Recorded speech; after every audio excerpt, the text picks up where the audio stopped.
Nggih, assalamualaikum Bapak. Menikah Selamat berbahagia atas angka yang sudah saya fix itu. insyaallah. Pangestunipun Bapak menikah dalam kalian Mas Emil Mbak Arumi ugi di ruang tim data center ingkang melengkapi real count kami Bapak. Inggih. Nyun pangestu, mugi sedanten sae. Inggih. Sampaikan ke seluruh tim Mas Emil juga. Iya Bapak. Selamat saya. Inggih. Matur nuwun.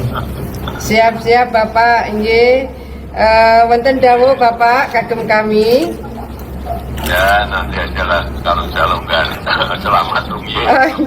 Sama Inggih. Iya, matur nuwun. Kami inden Bapak, inden wakdal sawan Bapak, inggih. Inggih. Siap, inggih. Matur nuwun, siap matur nuwun, inggih. Matur nuwun Bapak. Waalaikumsalam warahmatullahi wabarakatuh. Oke, pilkada sudah selesai, penghitungan cepat sudah terlihat dan suara yang masuk sudah di atas 70%. Dan saya sudah membuktikan apa yang saya katakan di konten saya sebelumnya. Ya, jadi Jawa Tengah Lutfi menang, Jawa Barat Dedi menang, Jawa Timur Kofifah menang, oke, Sumatera Utara Bobi menang.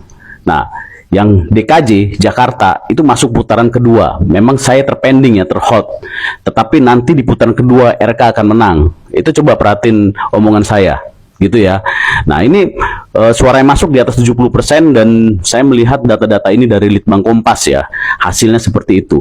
Jadi, teman-teman yang sebelumnya mengatakan saya ternak Mulyono, mengatakan saya peramal nggak jelas, ya silakan aja. Tapi saya mau sih memberikan ilmu ini kepada teman-teman semua. Asalkan apa? Asalkan teman-teman mau follow saya. Kalau sampai dalam 7 hari pengikut saya 50.000 followers, saya akan memberikan ilmunya dan referensinya, bahkan bagaimana caranya ya. Apa yang saya katakan itu bisa, pemimpin-pemimpin itu bisa menang dalam pemilu ya. Pasti banyak yang kebakaran jenggot ketika saya cerita tentang itu nantinya, dan bahkan banyak yang akan menirunya. Oke, ikuti saya terus, komen, follow. Iki lho lur, sawangono lur, kuwi kon perhitungan cepat atas pilkada Jawa Tengah tahun 2024 yang dimenangkan oleh pasangan Pak Lutfi Yassin. Iya toh, piye wingi ono sing gembar-gembor atas survei yang dipimpin oleh Bapak Andika. Tapi kenyataan dan fakta setelah hasil pencoblosan hari ini ya lur, delok Pak Lutfi memimpin jauh dari pasangan Andika. Jabang baik kebun gelimpung iki lur, piye iki lur, kebune 2 kali gluntung. Jan yo angel-angel. Gemes aku nek koyo ngene iki saatnya Garuda terbang tinggi. Dan untuk Bapak Lutfi dan Bapak Yassin ya, semoga bisa memimpin Jawa Tengah 5 tahun ke depan dan membawa kemajuan yang sangat pesat. Wis pokoke kuwapok dipimpin Kebu lur. Lah piye dalanane koyo ngono lho lur. 5 tahun 10 tahun deh. Ora nok 5 tahun jan ya angel rambut putih iki kon gawe dalan Kebu iki pinter ya to, bergelombang berjeglongan jan ya angel bopaan Kebu iki wis di anu Pak ratakno kabeh dalane ya, wis kebune glimpung jan angel 59%. Saatnya Kebu menangis jan angel. Cie, ada yang nggak terima ini lor dari anak Kebo, si Gudel komentar.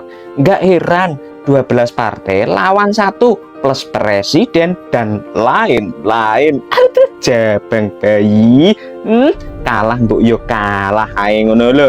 Sing legowo, sing terima, sing gentleman. Lah iya to, ojo koyo rambut putih. Wis kalah oleh 16%. Ijek sowombong dan arogan lagi. Sakai lho elengono pas takon karo wartawan. Aduh jabang bayi, kalian percaya hasil suara saya segitu jan angel didikane ngono kuwi lho gudele ya malih meronta-ronta to. Lah salahe sapa to ya? Kae lak yo diajak gabung. Tapi kebone ngerot emoh gayane kemblindi jan angel. Wis dua kali kebone njelebut jan angel. Bye bye Banteng. Saatnya Garuda terbang tinggi. Sing legowo ya, legowo. Ojo demo jan angel. Jadi untuk perhitungan suara di Pulau Jawa ini sudah terlihat ya, dan sangat memungkinkan ya di Pulau Jawa ini nyaris disapu bersih oleh koalisi dari Prabowo dan juga Jokowi yang beliau dukung ya. Dari Banten menang, Jawa Tengah ya Lutfi menang, Khofifah Jawa Timur menang, lalu Jawa Barat juga menang seperti itu, dan PDI Perjuangan memiliki kesempatan ya yang cukup besar, yaitu kemenangan di DKI Jakarta. Jadi ini kita sudah melihat bahwasanya PDI Perjuangan sangat menyedihkan ya, dimana kalah di kandang sendiri, yaitu adalah Jawa Tengah ya. Berbicara di Jawa Barat, memang PDI Perjuangan tidak selalu mujur di Jawa Barat, dan lagi-lagi di Jawa Timur salah satunya juga kandang Banteng juga terjungkal. Ada di mana posisi PDI Perjuangan ini menelan pil pahit di tahun ini adalah di mana Jawa Tengah dan Jawa Timur tidak bisa dikuasai, dan sekarang seperti berbalik arah, PDI Perjuangan lebih menguasai di DKI Jakarta. Kita paham PDI Perjuangan bisa menang kali ini karena juga kekuatan yang cukup realistis yang diberikan oleh dukungan anak-anak Abah ataupun pendukung Anies seperti itu. Jadi PDI Perjuangan harus lebih ketol lagi untuk mengembalikan keadaan di posisi Jawa Tengah dan juga Jawa Timur.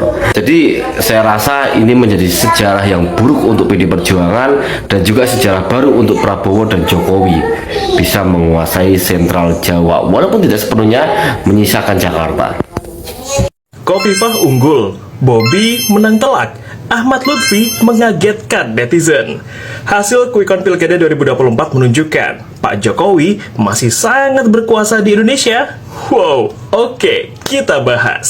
Kalau teman-teman adalah pemilih Anies Baswedan atau Ganjar Pranowo di Pilpres 2024, kayaknya harus mempersiapkan diri deh kalau mayoritas calon bupati, wali kota, dan gubernur pilihan kita akan kalah di Pilkada. Nggak cuma pilkada hari ini ya, tapi juga mungkin 5, 10, atau bahkan 15 tahun mendatang. Faktor utamanya guys, fans-fans Pak Jokowi ini ternyata banyak banget di seluruh Indonesia, jauh melebihi simpatisan Banteng. Anggapan bahwa Pak Jokowi tidak pernah melanggar hukum, hanya Pak Jokowi yang bisa membuat Indonesia maju dan lain sebagainya, ternyata sangat menjamur di masyarakat kita. Nggak percaya? Coba silakan tengok kolom komentar saya di video-video sebelumnya. Selain itu guys, adanya Kimplos juga berperan penting untuk menyatukan berbagai elemen masyarakat.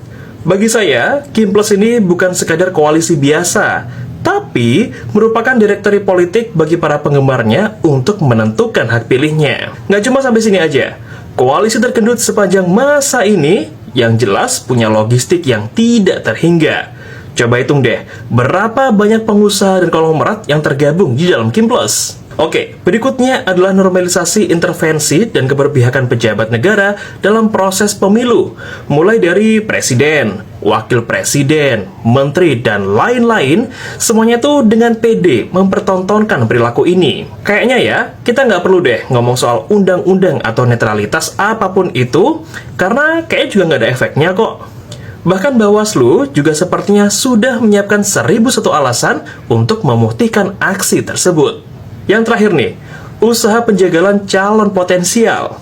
Poin ini berkaca pada kasus gagalnya Anies Baswedan untuk mencalonkan diri di Pilgub Jakarta. Buat yang anti banget sama Banteng, kan jadi berpikir ulang untuk memilih Pramrano, mau nggak mau suara terpecah ke RK Suswono dan juga Darmakun. Tapi guys, kok bisa ya Pramrano menang melawan Kimplos di Jakarta lewat quick count ini? Nah, nanti akan kita bahas ya di video berikutnya. Kalau teman-teman gimana? Pilihannya menang atau kalah di Pilkada 2024 ini?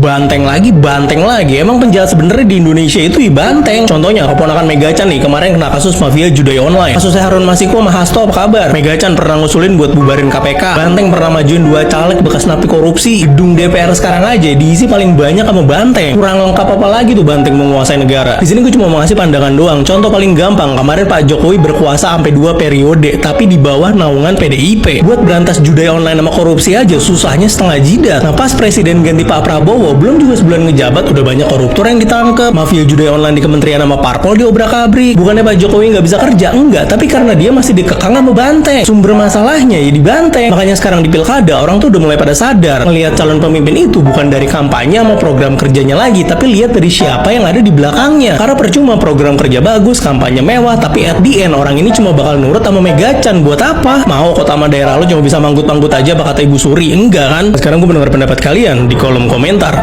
Pertarungan politik PDIP melawan Jokowi ternyata nggak berhenti sampai Pilpres aja nih, tapi juga berlanjut sampai ke Pilkada. Di daerah yang dikenal sebagai kandang banteng seperti Jawa Tengah, Sumatera Utara, dan Bali, pertarungan itu bisa terlihat menurut para pengamat politik, meski tidak diakui secara gamblang oleh kubu PDIP. Di Jateng, pasangan Cagup-Cawagup Andika Perkasa Hendrar Prihadi yang didukung oleh PDIP berhadapan langsung melawan Ahmad Lutfi dan Taj Yassin Maimun yang didukung oleh Kim Plus dan Jokowi. Dari 2 pemilu terakhir, Jawa Tengah telah menjadi kantong suara terbesar bagi PDIP atau menyumbang lebih dari 20% suara nasional. Namun, dalam pemilihan presiden dan anggota legislatif tahun ini, perolehan suara PDIP di Jateng berkurang. Megawati sampai harus turun gunung ke Jateng untuk menguatkan batin kader-kader mereka, kata petinggi PDIP Bambang Wuryanto. Yang menarik, tak berapa lama setelah kunjungan Megawati itu, kubu lawan mengumbar dukungan dari Jokowi. Lutfi dan Yassin yang didukung Kim Plus membagikan foto pertemuannya dengan Jokowi. Sepekan kemudian muncul lagi foto-foto mereka dengan Jokowi dan Prabowo. Dan yang terbaru nih, Prabowo bahkan secara terbuka menyampaikan dukungannya kepada Lutfi Yassin dengan membawa identitasnya sebagai presiden beserta visi misinya. Saudara-saudaraku, rakyat Jawa Tengah, pada pemilihan kepala daerah yang akan datang di Jawa Tengah, saya mohon dengan sangat, berilah suaramu kepada Jenderal Ahmad Lutfi dan Gus Taj Yassin. Namun, pihak istana menegaskan apa yang disampaikan Prabowo itu disampaikan dalam kapasitasnya sebagai ketua umum partai. Meskipun nggak ada pernyataan resmi dukungan dari Jokowi, tapi relawan Jokowi jelas-jelas menganggap itu sebagai bentuk dukungan. Jejak pendapat Litbang Kompas mengungkap pengaruh Jokowi di Jateng masih lebih besar ketimbang Megawati. Hampir setengah dari 1.000 responden akan mempertimbangkan memilih gubernur Jateng yang didukung Jokowi, sedangkan Megawati hanya 1/4 lebih. Survei ini juga mengungkap elektabilitas kedua pasangan yang beda tipis nih. Andika Hendi menang tipis dari Lutfi Gus Yassin, tapi hampir setengah dari 1.000 responden menyatakan belum menentukan pilihan. Analis politik menyatakan Pilgub Jateng masih menggambarkan pertarungan yang belum selesai antara Jokowi versus Megawati. Di Sumatera Utara nggak kalah seru nih, bahkan perebutan kursi nomor 1 di Sumut ini disebut kubu PDIP sebagai pertarungan menantu Jokowi melawan perlawanan atas pengkhianat. Bobi Nasution, menantu Jokowi yang berpasangan dengan Surya, melawan petahana Edi Rahmayadi dan Hasan Basri Sagala. Pada Agustus lalu, Edi Hasan resmi mendapatkan dukungan dari PDIP. Bahkan, Edi juga bergabung menjadi kader Partai Banteng. Sebelumnya, pensiunan TNI ini tidak bergabung dengan partai manapun. Juru bicara pasangan Edi Hasan mengatakan dukungan PDIP merupakan perlawanan terhadap pengkhianatan-pengkhianatan yang dilakukan orang yang sudah mendapatkan banyak manfaat dari Partai Banteng. Itu merujuk pada sikap Bobi yang ketika dia menjadi kader PDIP, dia malah mendukung Prabowo Gibran dalam Pilpres 2024 lalu. Padahal PDIP mengusung pasangan Ganjar Mahfud. Sebagai ganjarannya, PDIP memecat Bobi. Tapi kemudian dia berlabuh ke Partai Gerindra yang kini mengusungnya menjadi Cagup Sumut. Bagi Banteng, Sumut adalah kandangnya. Provinsi ini menjadi lumbung suara terbesar kelima setelah Jakarta, Jawa Barat, Jawa Timur, dan Jawa Tengah di Pileg 2019. Di Pileg 2024, suara PDIP pun masih cukup baik dengan perolehan 21 kursi dan menguasai 8 dari 12 daerah pemilihan. Namun pada Pilpres 2024, PDIP keok di semua wilayah di Sumut. Padahal di 2 Pilpres sebelumnya, PDIP bak raja. Dari Jateng dan Sumut, sekarang kita pergi ke Bali. Sejak reformasi, Gubernur Bali selalu berikatan dengan PDIP. Pada Pilgub Bali 2003, Dewa Made Brata diusung oleh PDIP. Dalam Pilgub 2008, Gubernur selanjutnya, Imade Mangkupastika, juga diusung PDIP, yang pada pemilu selanjutnya merapat ke Partai Demokrat dan menjadi gubernur sampai 2018. PDIP kembali memimpin kursi nomor 1 Bali pada Pilgub 2018 melalui Iwayan Koster. Pada pemilu 2024 ini, dominasi PDIP mulai digoyahkan oleh Kim Plus. PDIP yang kembali mengusung Iwayan Koster dan calon wakilnya Inyoman Giri Prasta berhadapan dengan koalisi Kim Plus yang mengusung Made Mulyawan Arya dan Putu Agus Suratnyana. Bahkan Prabowo ikut berkampanye secara terbuka buat mendukung Mulya Pas. Kaesang, putra Jokowi sekaligus Ketua Umum PSI, meminta pendukung Jokowi untuk memilih Mulya Pas. Dalam Pileg 2019 dan 2024 lalu, Banteng masih aman di Bali dengan menguasai sekitar setengah dari total seluruh suara di Pulau Dewata. Pada Pilpres 2019, pasangan Jokowi Ma'ruf yang diusung PDIP unggul telak dengan 91,7% suara. Sementara pasangan Prabowo Sandi tidak sampai 10% suara.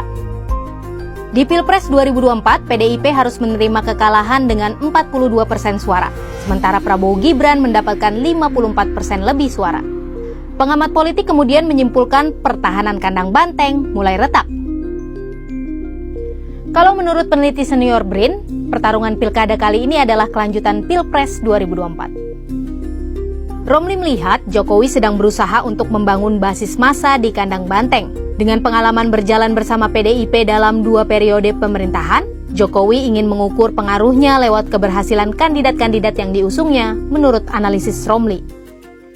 Apakah PDIP akan berhasil mempertahankan kekuasaan di kandangnya atau nasibnya bakalan sama aja seperti Pilpres 2024? Kita tunggu aja hasilnya. Nah, udah pada tahu belum kalau warga Jakarta ternyata bisa nyoblos 2 kali? Hah? Kok bisa? Nah, keistimewaan itu cuma ada di Jakarta dari total 545 daerah lain yang terbagi dari 37 provinsi dan 508 kabupaten kota. Hal itu tertuang dalam Undang-Undang Nomor 29 Tahun 2007 tentang Pemerintahan Provinsi DKI Jakarta.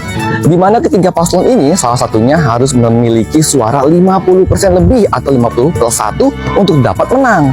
Tapi kalau enggak, maka 2 peraih suara terbanyak akan dilakukan pemutaran pilkada ulang. Nah, jawabannya, apa emang masih berlaku kalau Jakarta udah nggak lagi jadi ibu kota? Jawabannya, masih. Nah, hal ini diatur dalam Undang-Undang Nomor 2 Tahun 2024 tentang Provinsi Daerah Khusus Jakarta yang disahkan pada November 2024 lalu. Meskipun undang-undang ini masih menunggu Kepres tentang pemindahan ibu kota ke IKN Nusantara. Sementara provinsi dan kabupaten kota lain hanya bisa melakukan pilkada 1 kali putaran sesuai dengan Undang-Undang Nomor 10 Tahun 2016 tentang pilkada. Nah, sebagai warga negara yang baik di negara demokrasi, siapapun yang menang tetap harus kita dukung ya.